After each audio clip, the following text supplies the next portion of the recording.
Okay, this is day 2 of the teardown of this end up. This is the rear beam. Separated the traveler rail from the beam. I think you can get an idea of what that looked like. I'm not looking forward to putting that back together because somehow or another you got to get those nuts back on the bolts, and I'm thinking that that's going to be really fun. Some ideas how to go about doing that, but you got to get them through that hole and then onto the bolt. So that's another day. We'll sort that problem out when we get there. This gives you an idea of the galvanic corrosion. Let's see if I can use the right term. Underneath a stainless plate. This is the plate that holds the hulls apart while you're building the boat together. It's not really critical or anything. Strength-wise, it's just a convenience. Same down here. It took a little effort to separate the traveler rail from the aluminum tube, and mostly because of the corrosion that had gone on between the stainless bolts, or screws I should say, and the aluminum tube. Did not need to use the screwdriver head because those screws were stuck in the rail and weren't turning, so it was just a matter of backing the nylock nuts off. No big deal. One thing that was interesting, I don't know if you can see this pile down here. This is oxidization, I guess, that came out of that rail. It's an extrusion and it's hollow inside, and in the process of standing it on end, it just dumped a ton of stuff, so don't think that's critical.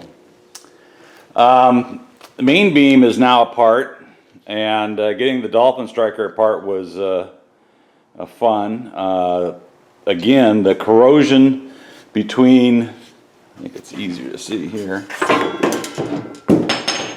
between the stainless bolt and the Dolphin striker rail had created quite the bond, and the rail did not want to separate.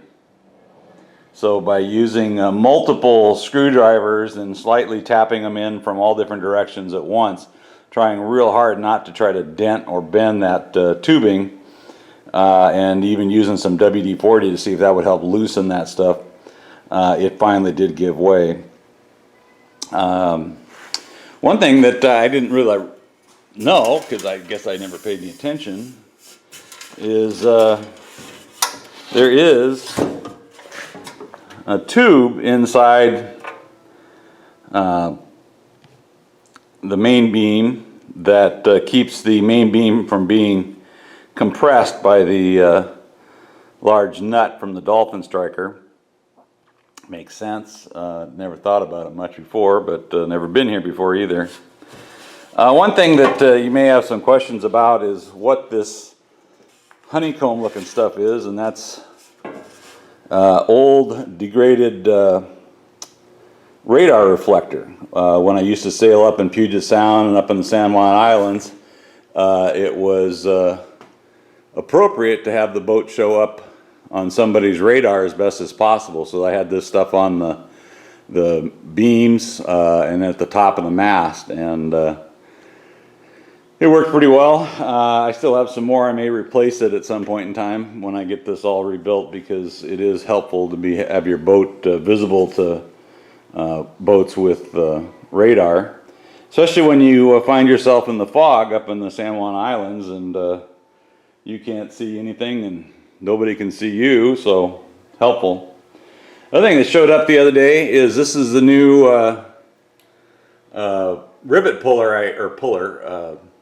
rivet tool I got, and I don't know if you guys have ever pulled Monel rivets, but while it can be done with the small hand riveters, it's extremely tedious and your hand would die. And I think I counted on the main mast alone, there's just short of 50 rivets that need to go back into that thing, and there's no way I was going to pull that many, and plus all that happens on these beams with the small hand riveter. So upgraded, and that was not that expensive. I was kind of surprised. I think I got this one on eBay, but let's see if that shows up well enough.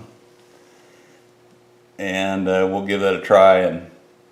But it certainly looks like it'd be powerful enough to do what needs to be done with these 3/16 Monel rivets.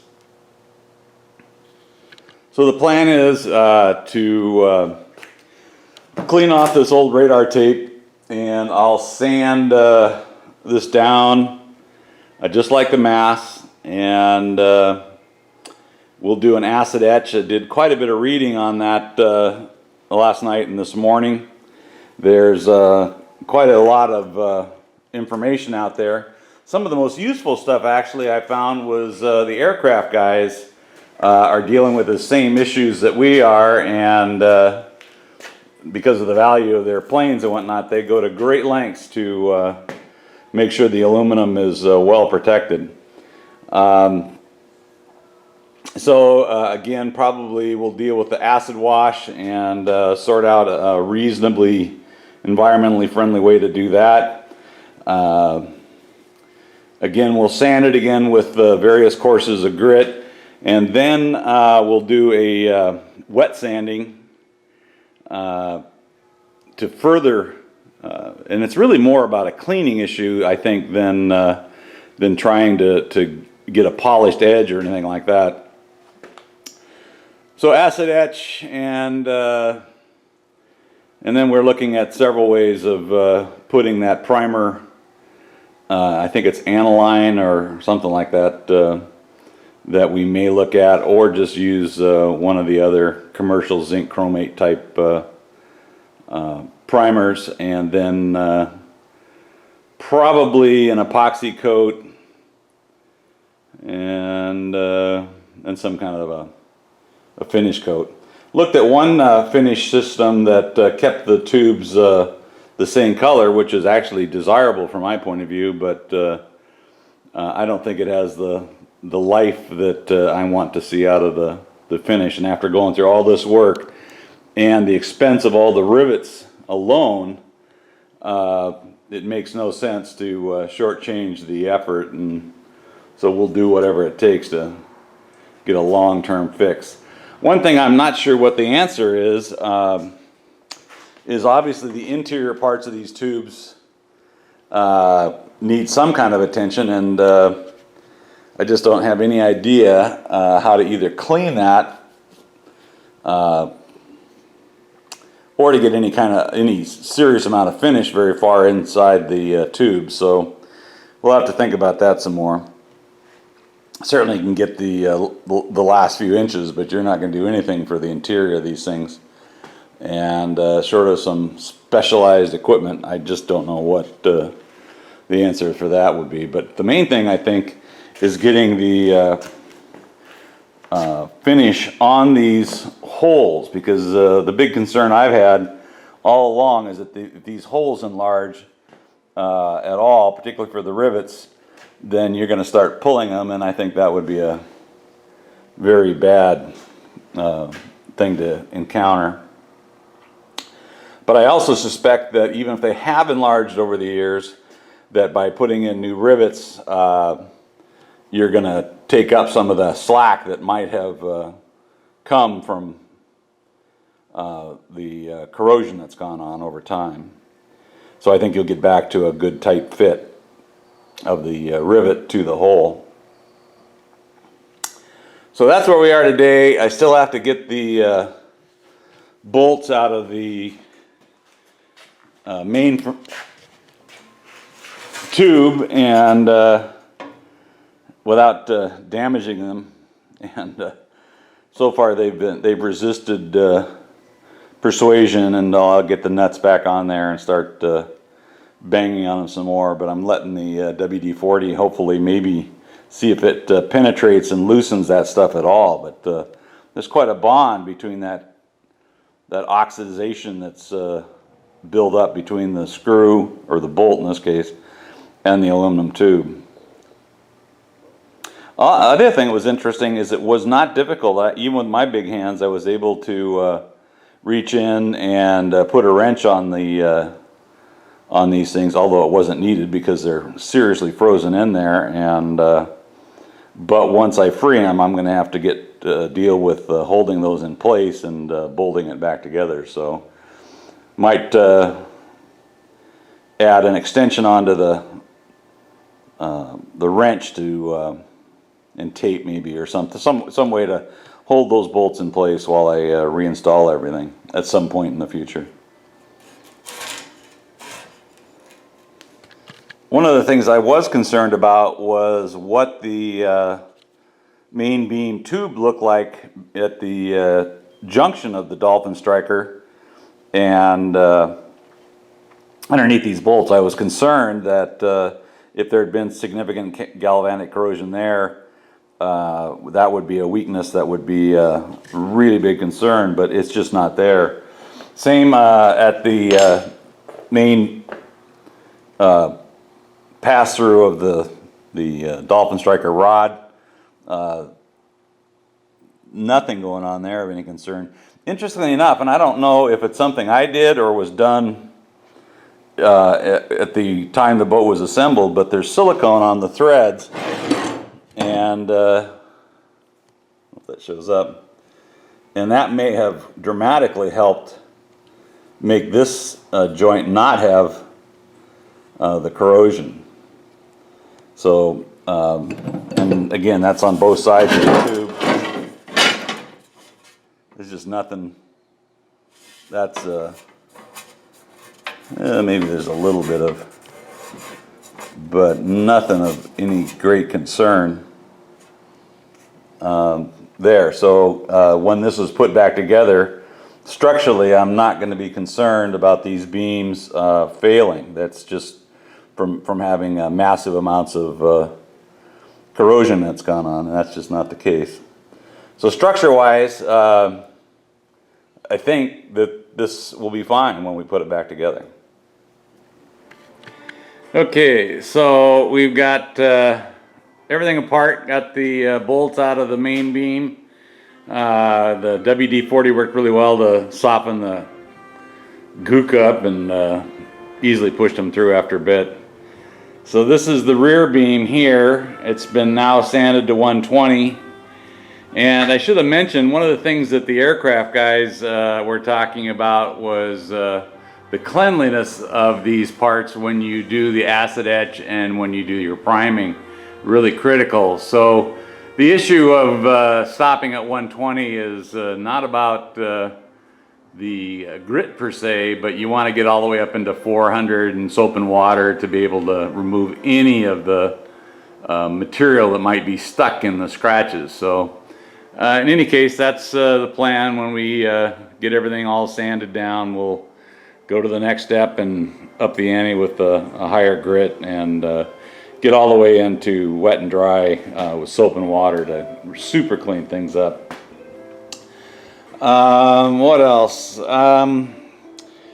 For years I've fought with this goofy old traveler car, and I think we'll see if we can improve that and hopefully be able to maintain the same rail. So we'll investigate that on the web next.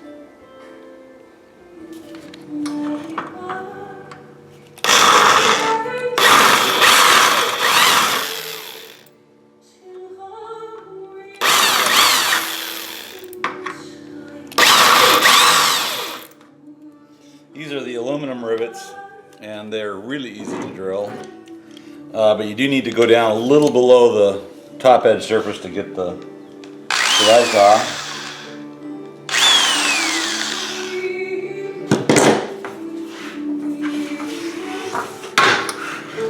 The only reason I'm doing the boom is because I want everything to match when I repaint all this stuff, and so the boom gets attention too.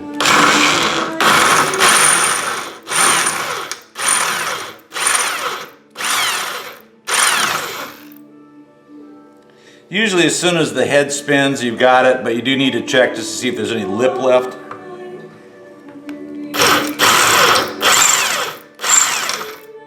These are 3/16 rivets, and I'm using a 7/32 bit.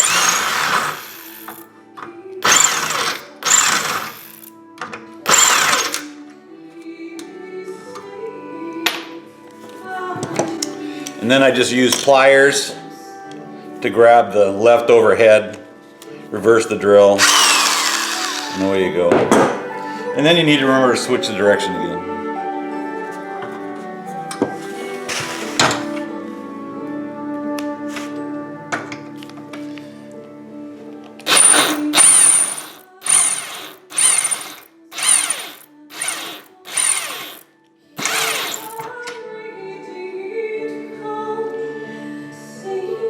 And one thing that's important to note is keeping track of where aluminum rivets were used versus the Monel rivets. The Monel rivets are dramatically more expensive, so you don't want to use them where they're not required. And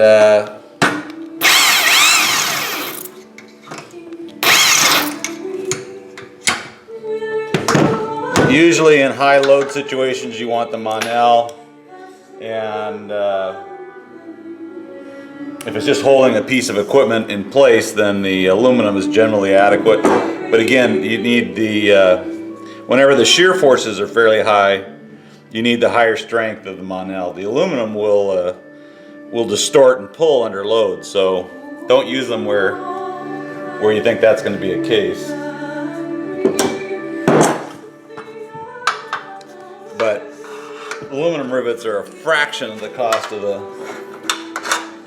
Monel. Now here's one that is interesting. It looks like a steel rivet or something got in there. I don't know why it would have corroded like that. If it was stainless, it shouldn't have. Even with a steel mandrel in it, it wouldn't have done that. Or shouldn't have done that.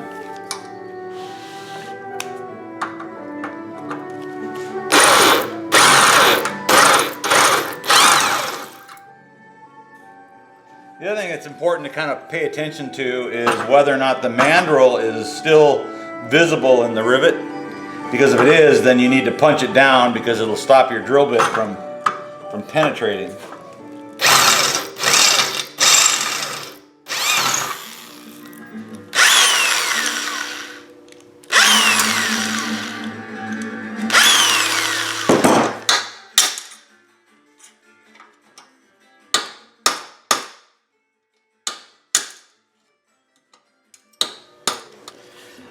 Working on this boom reminded me that this is the second boom for this boat, and kind of an interesting story how that came to pass.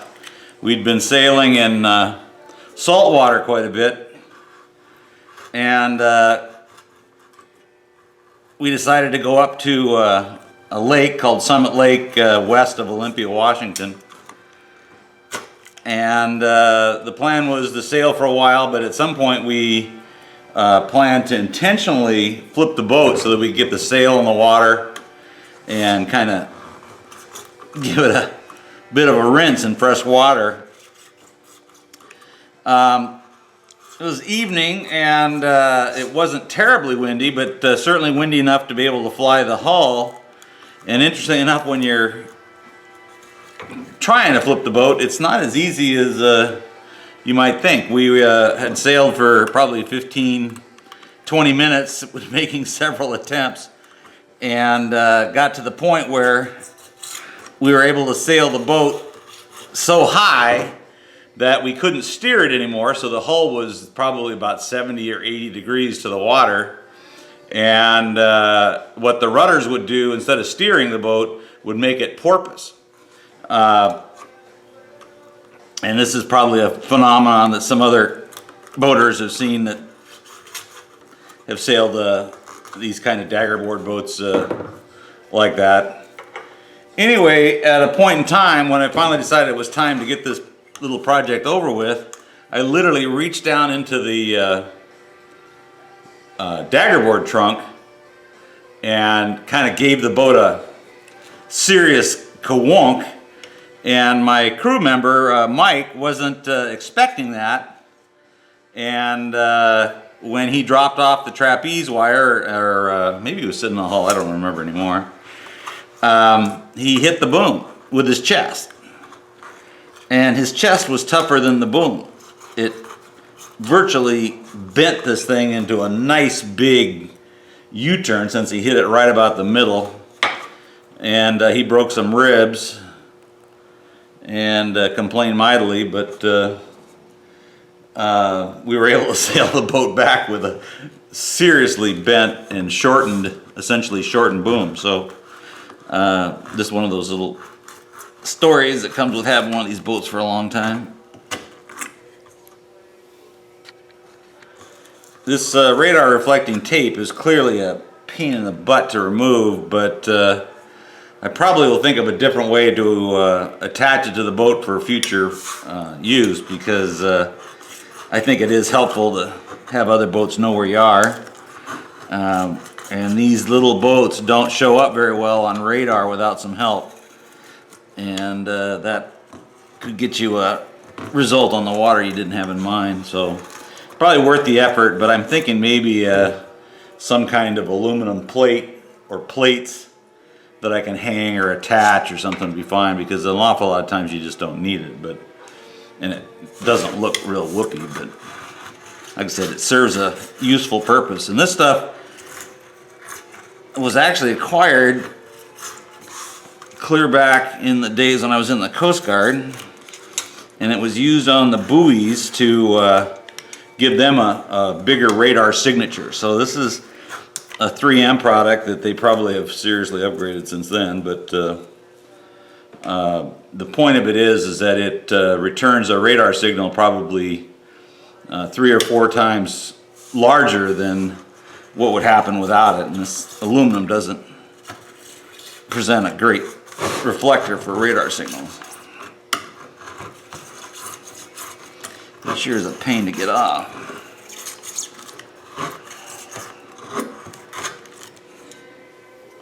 So we've been cleaning the boom up some more, and interestingly enough, my thought that this would be less pitted is just not the case. This is at least on par with what I saw on the mast and the beam sections. Been using a wire brush on a drill to clean this stuff up, looking to get as much bright metal as I possibly can, and it's not perfect, but sort of using an actual grinder, which I don't want to do.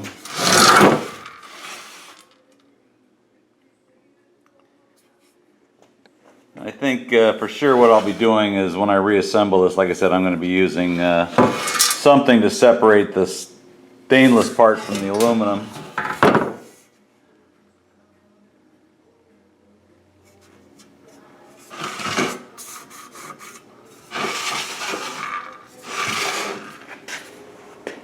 And this is interesting. There's a corrosion that's gone on up in the corner away from the actual stainless. So, but yeah, there's quite a bit more corrosion here than I was thinking. Not a lot, but certainly some under the outhaul. Again, this is going to be fun to reinstall, because you got to get those nuts through these holes. So I'm thinking that's going to be one of those entertaining little processes. So now it's time to sand and keep on keeping on. I still got the main beam to do over there, and can't wait to get to that. Have sanded the rear beam to 120, and I think I'm going to skip right to the 400 with soap and water, so that it's both a sanding process and a cleaning process, because that seems to be critical in the process to get paint to stick. The other thing that this morning's extensive reading on on painting aluminum is that the allodyne certainly is the preferred method, but when you look at the MSDS sheet on this stuff, it's about 5 or 6 pages long. It's nasty stuff, and while I think there are ways to manage it, I'm just not real inclined to have to want to suit up in a hazmat suit, and let alone you got disposal issues of the stuff once you're done with it. It's nasty. So what I did decide was that I'm going to use the self-etching automotive type primers and see if we can get it done with that, because at least that stuff is not on the same page. But I'm sure the allodyne approach is better, but certainly if you had an industrial situation, it'd probably be fine, but that's not what I have here, and I cannot see how to deal with that material safely and in a even remotely environmentally friendly way. So I think we're going to pass on the allodyne and that whole process and just go to the automotive self-etching primer. So that's what I know now, and so then I get to track down some of this primer. Apparently O'Reilly's carries a version of it that I can get to spray, and I can use my HVLP setup to spray it, and that makes sense because I can do bits and pieces at a time. Because one of the things that's interesting about this this painting process is that from the time you clean it, or your final cleaning, to the time you prime it, you want to be as short as possible, because the aluminum is oxidizing quickly as soon as you stop and dry it. So the sooner you get that primer on, the better, and so that allows me to do bits and pieces at a time, rather than if I had to do the allodyne, I'd be looking at making temporary tanks or something to deal with dipping and whatnot. That, like I said, not practical for my purposes for a whole bunch of reasons. I know it gets done, and I think it's superior, but I'm hoping that the technology is improved enough with these finishes that the self-etching primer is adequate for my purposes.